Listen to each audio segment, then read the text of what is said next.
Ma'am अगला सवाल मैं आपसे पूछना चाहूँगी, वैसे कहा जाता है कि हर सक्सेसफुल आदमी के पीछे उसकी औरत एक वुमेन का हाथ होता है, तो यहाँ तो मुझे जाहिर सी बात है दिख ही रहा है कि आपका हाथ होएगा डेफिनेटली, और है इनफैक्ट।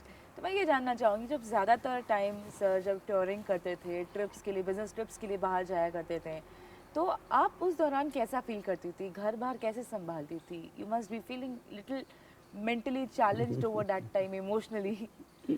किस तरह अपने सिचुएशंस को बस संभाला होगा? हमारी जॉइंट फैमिली थी, जी।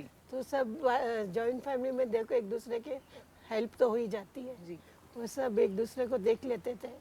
और फिर टीवी उस टाइम था, नया नया आया था, जी। तो टीवी से भी टाइम पास हो जाता, कुछ बच्चों को टीच करने से हो जाता था। हाँ। मोबाइल का ज़माना तो था ही नहीं। बस ऐसा है, टाइम एक दूसरे से घर में बात करके बच्चों को पढ़ाकर, और बस ऐसे ही टाइम पास हो जाता था। कभी कहीं बाहर चले गए, कहीं बाहर गेट टुगेदर हो गई, कुछ जी। इससे ही टाइम पास, पता नहीं अभी चला कि जी। टाइम कैसे पास, इतने साल कैसे निकल गए। जी। और फिर ये लोग आ भी जाते थे, 10-15 दिन में आ भी जाते थे, 2-3 दिन रुके, फिर उसका वेट रहता था कि आने वाले हैं, बस उससे ही टाइम पास हो जी। जाता था। जी। तो उस समय तो वैसे वीडियो कॉलिंग भी हुआ नहीं करती थी, हाँ, आज के नहीं टाइम था पर तो कुछ भी नहीं, गए, कहाँ गए बस वो बताओ। हाँ, तो उस समय आप बस वेटिंग में ही, वेटिंग जबरदस्त होती थी उस समय, है ना, कि वो आएंगे 15 दिन, 14 डेज, 13 डेज, काउंटिंग शुरू। रेड, वो टेलीफोन से वो डायरेक्ट कॉल लगती थी, एसटीडी। एसटीडी एसटीडी लगती कॉल। थी, उसको ही जी। करते थे, जी। बस उसी से बात पास। तो सर मैं अगला क्वेश्चन आपसे पूछना चाहूँगी कि अभी आपने बताया कि आप उज्जैन से बहुत ज़्यादा जुड़े हुए हैं, यहाँ के लोगों से, आपके पिताजी भी बहुत कुछ करते आए उज्जैन के लिए। आप आपके हिसाब से इस वक्त एज अ बिजनेसमैन और भी लोगों के लिए और अपने लिए आपकी सोशल रिस्पॉन्सिबिलिटीज़ क्या है? आप एज अ सोशल वर्क क्या कर रहे हैं अभी इस वक्त? मेरा एक बहुत बड़ा मानना है कि पैसे कोई भी बिजनेस के लिए सेकेंडरी है। हम्म। पहले आपकी हिम्मत कि yes I can do it, hmm. You will do it. जी। अपने आप जहाँ चाह है वहाँ राह निकल आती है। वाह। ये आदमी को सोच के करना चाहिए। कोई भी बिजनेस हो उसमें सबसे पहले आपकी चाहत काम आती है, जी। पैसा बाद में आता है। जी। पैसा आ जाता है, जी। चाह करते हैं तो आ भी जाता है। सर आपके पिताजी ने आपको ये बिजनेस एक संजो कर दिया, उनका इस्टेब्लिश किया हुआ था, फिर भी कहा जाता है कि एक बच्चे को 1 लाख रुपए दे दो, या तो उससे वो 10 लाख रुपए बनाएगा या फिर वो 1 लाख का 1 रुपए कर देगा। तो ये एक टैलेंट की रिक्वायरमेंट रहती है, एक माइंडसेट, एक टैलेंट होना चाहिए उसका मैनेजमेंट करने के लिए, बिजनेस करने के लिए भी दिमाग चाहिए। लेकिन आई एम श्योर आपने उस दौरान भी कुछ स्ट्रगल्स देखे होंगे जब आप बिजनेस को शुरू किया होगा सही कहा पिताजी का। आपने। मेरा ये कहना है कोई भी बिजनेस करने के लिए अगर आप अपने बच्चे को प्रोत्साहित करते हैं, जी। अगर वो पैसा कमाना जानता है, अगर वो पैसा कमाना चाहता है और कमाना जानता है तो वो पता लग जाता है। जैसे मेरा ही बच्चा है, मैं अगर गोवा में काम कर रहा था और मैं इसको लेके गया, काफ़ी छोटा था, जी। तो उसे साइड पे घूमते हुए एक मुझे पॉइंट बताया, बोले डैडी ये गलत बना हुआ है। तो मैं उसी वक्त समझ गया कि इसका इंटरेस्ट है इसमें, जी। क्योंकि चीज़ें सब सही बोलेगी ये और एक ही चीज़ गलत है, उसने पकड़ा। जी। तब तब मैं समझ गया ये करने का काम। क्या तो बात। इस प्रकार पता लग जाता है बच्चों के अंदर। और कोई भी काम करने के लिए, मेरे बच्चे को कोई इंजीनियर नहीं है, लेकिन वो इंजीनियरिंग कंपनी संभाल रहा है। कोई भी काम करना मेरे ख्याल से मुश्किल नहीं है, क्या है आपके अंदर जज्बा होना चाहिए। जी। और मेरा ये मानना है जज्बा होगा तो आप कर लोगे। और कोई भी आदमी सीख के नहीं आया है। जी। और मेरा ये मानना है कि इंजीनियरिंग, मेरे पास में इंजीनियर्स, मतलब चार्टेड इंजीनियर्स भी काम करे हैं, जी। लेकिन वो मेरी बात को फाइनली यस करते थे, जी। जबकि वो एजुकेशन में मेरे से बहुत आगे है। जी। लेकिन मुझे practical, I am techno person, techno engineer हूँ मैं, तो आपने काफी अपने आप को कमर्शियल। एजुकेट किया होगा इस चीज के लिए। यस, लर्न किया, जी।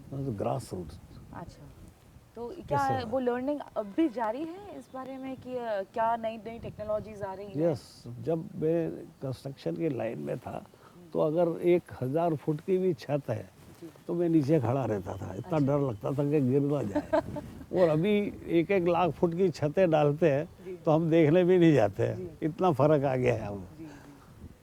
सर अभी अभी आपने मेंशन किया कि पैसा कमाने का टैलेंट यानी कि समझ होनी चाहिए कि इंसान कमाए और उसकी समझ किस तरह कमाए। तो हमारे यंग जनरेशन के लिए मेरा अगला क्वेश्चन है कि ये पैसे कमाने की समझ डेवलप कैसे करें। डेवलप मतलब आपकी जो चॉइस है, जो आप पसंद करते हैं पहले तो वही करना चाहिए। और मेरा ये कहना है, पैसा आज भी मेरा मानना है हर चोर को एक ईमानदार की ज़रूरत है। अच्छा। तो ईमानदारी तो इस दुनिया से कभी जा नहीं सकती। और अगर आप ईमानदार हैं जी।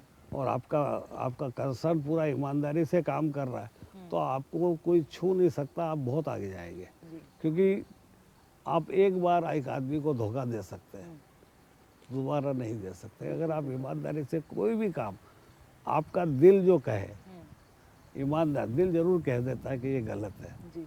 आदमी मान बिल्कुल लेना बिल्कुल चाहिए। बिल्कुल। तो वो काम अगर आप करेंगे तो आप बहुत आगे जा सकते हैं। ईमानदारी का कोई तोड़ नहीं है, ईमानदारी ही जिंदा रहने वाली है। क्योंकि मेरा ये मानना है कि जितने भी चोर हैं उनको भी ईमानदारी की ज़रूरत है। उनको भी चोरी भी ईमानदारी से करनी ईमानदारी नहीं, उसको जो कस्टोडियन है वो ईमानदार चाहिए, पड़ती है। जी। जो उनके पास काम कर रहा है वो ईमानदारी चाहिए। तो ईमानदारी कभी ख़त्म नहीं होगी, मेरा ऐसा मानना है, मेरा पर्सनल व्यू है ये कि ईमानदारी तो रहने वाली है। ईमानदारी नहीं रहेगी तो ये दुनिया नहीं चल सकती। तो सर जैसे कि हम सब जानते हैं यंग लोग हैं, आज की जनरेशन बदलती जा रही है, उनका स्केड्यूल कुछ और रहता है, करना क्या चाहते हैं कहीं और डेविएट हो जाते हैं। अक्सर कहा जाता है 24 घंटे मेरे पास भी है, इनके पास भी है, आपके पास भी है, but the only thing important is the time management. तो मैं आपके स्केड्यूल, आपके दिनचर्या के बारे में जानना चाहूँगी कि आप अपना टाइम मैनेजमेंट कैसे करते हैं कि ज़्यादा से ज़्यादा प्रोडक्टिविटी निकले।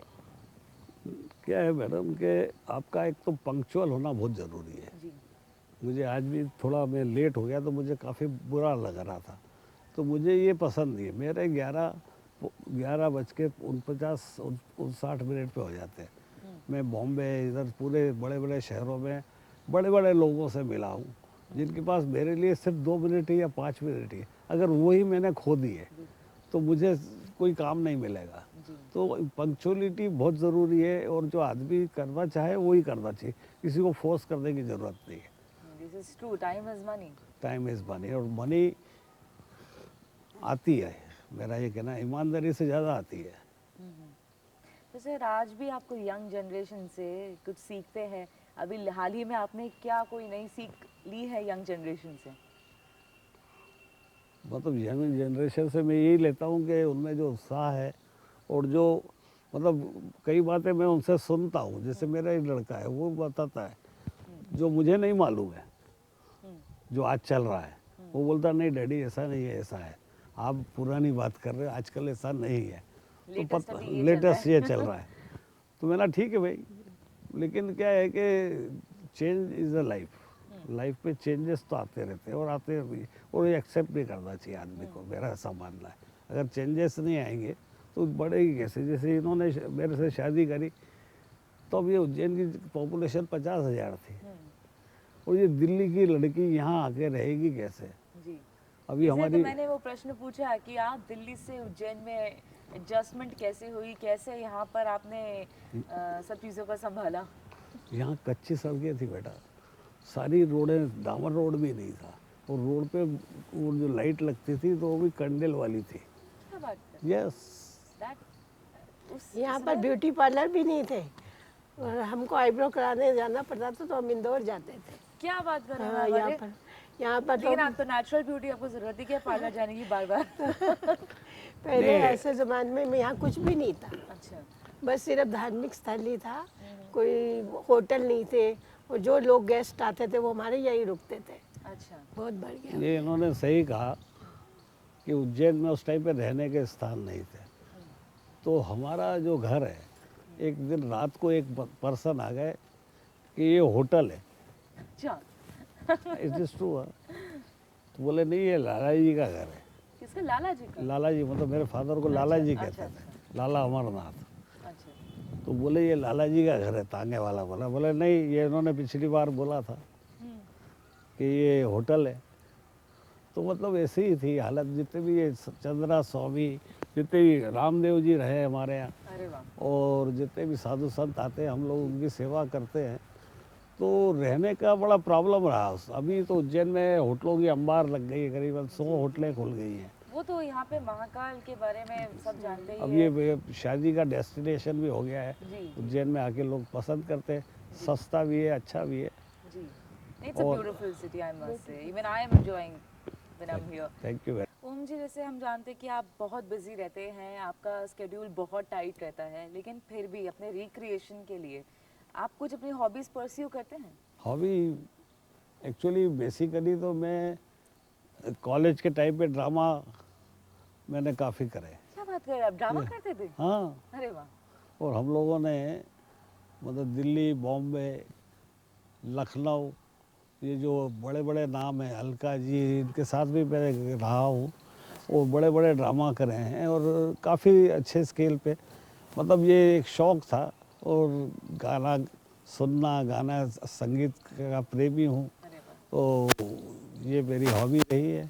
और बाकी आज की दुनिया में जो बच्चों के बारे में आप पूछ रही थी, मैं उसमें एक चीज़ और ऐड करना चाह रहा था जी कि आज की दुनिया में दुनिया इतनी छोटी हो गई है कि बच्चे को चाहे बड़ा शहर हो या छोटा शहर हो, कुछ भी करना हो तो कहीं पे भी बैठ के कर सकता है, कोई गांव में भी बैठ के कर सकता है। उसमें करने की ललक होना चाहिए। जो मैं पहले कह रहा था उसमें एक ऐड करना चाहता हूँ, जगह मायने नहीं करती। उज्जैन में जगह है, हमारी बहू दिल्ली से आई है, वो फैशन डिज़ाइन, वो भी दिल्ली वो भी दिल्ली से, fashion designing Shri Ram college की टॉपर है वो। जी। और उज्जैन में शुरू में उसको कुछ समझ में नहीं आया क्या हुआ, लेकिन अब वो बहुत खुश है। तो अब वो क्या कर रहे हैं? अभी वो फैशन डिज़ाइनिंग के काम करती है और उसको अच्छे अच्छे ड्रेस डिज़ाइन करती है। अच्छा, मतलब उज्जैन में रहकर वो अपने हाँ असाइनमेंट्स हाँ, कर रहे हैं। असाइनमेंट करती है और ऑनलाइन भी उससे बिजनेस शुरू कर दिया है अब। जी, आजकल डिजिटल मार्केटिंग तो काफ़ी बढ़ वो गई है। पूरा कर रही है और वो मतलब शुरू में आदमी को थोड़ा सा लगता है, लेकिन मेरा ये मानना है कि यंग जनरेशन को ऐसा सोचना चाहिए, करना चाहिए, अब कर जाहिर सी सकता है। बात है, अगर टैलेंटेड लोग हैं, क्रिएटिव लोग हैं, वो अगर अपने छोटे शहर को छोड़ के इसे बड़े शहर में जाएंगे, अगर उज्जैन छोड़ के दिल्ली बॉम्बे जाएंगे तो दिल्ली बॉम्बे ही बढ़ेगा, उज्जैन में रहेंगे तो उज्जैन बढ़ेगा, कोई छोटे शहर में रहेंगे तो वो शहर की बढ़ोतरी होगी। तो हाँ, ये बात मैं कहूँगी, ये टेक्नोलॉजी और आजकल के इनोवेशंस ने जो हमारे स्टेट्स की बाउंड्री है, कंट्रीज़ की बाउंड्री है, उसको ब्लर सा कर दिया है। बिल्कुल, कई छोटी छोटी जगह के आर्टिस्ट लोग, कपड़े करने वाले, ये सब आते हैं, वो कितना वर्ल्ड में बिजनेस कर रहे हैं छोटी छोटी जगह से, राजस्थान से, इधर से। अपने उज्जैन में भी ऐसे लोग हैं जो कर सकते हैं और उज्जैन में काम की कोई कमी नहीं है, आराम है। लेकिन मेरा ये कहना है कि जितने भी यंग जनरेशन करे काम, उसको कहीं जाने की ज़रूरत नहीं है, यहीं पे से शुरू कर सकते हैं, उज्जैन से ही कर सकते हैं। अरे वाह, ब्यूटीफुल। और सर, अभी आप कुछ मीडिया फील्ड से भी जुड़े हुए हैं अभी? मीडिया प्रिंट के उज्जैन में पहला सिटी केबल, सिटी चैनल जो अपने सुभाष चंद्रा जी का था, वो मैं ही लेके आया था उज्जैन के।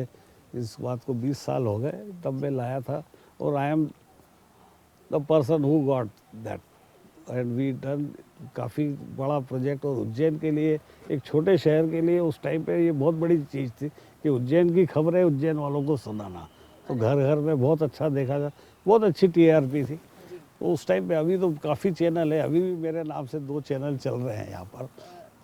ओम चैनल है एक, और उज्जैन TV है एक। उज्जैन टीवी, उसमें आप यहाँ के कल्चर और न्यूज़ हाँ यस, लोकल न्यूज़। और ये ज़्यादा करके यहाँ पे तो भगवान ही है, भांगकाल, भांगकाल से बात शुरू होती है और भांगकाल पे ही ख़त्म होती है। उज्जैन में हवा में ही भांग मिली हुई है, शांति है, बहुत आनंद है। जी जी। धन्यवाद। Mister Khatri, Mrs Khatri, thank you so much कि आप अपना वक्त निकाल के हमारे शो में आए, हमारे दर्शकों से रूबरू हुए, अपने लाइफ एक्सपीरियंसेस हमारे साथ शेयर किए, स्ट्रगल्स शेयर किए, जर्नी शेयर किए। Thank you so much and it was pleasure having you here. Thank you. तो ये थे mister Khatri from Amarnath group और उनकी वाइफ, जिन्होंने अपने लाइफ के एक्सपीरियंसेस, जर्नी हमारे साथ शेयर किए। उम्मीद करती हूँ आपने आज बहुत कुछ सीखा होगा। आज के लिए बस इतना ही। मैं रिदम आपसे इस वक्त विदा लेती हूँ और अगले एपिसोड में फिर मिलूंगी एक नई शख्सियत के साथ जो होगा उज्जैन की शान। धन्यवाद।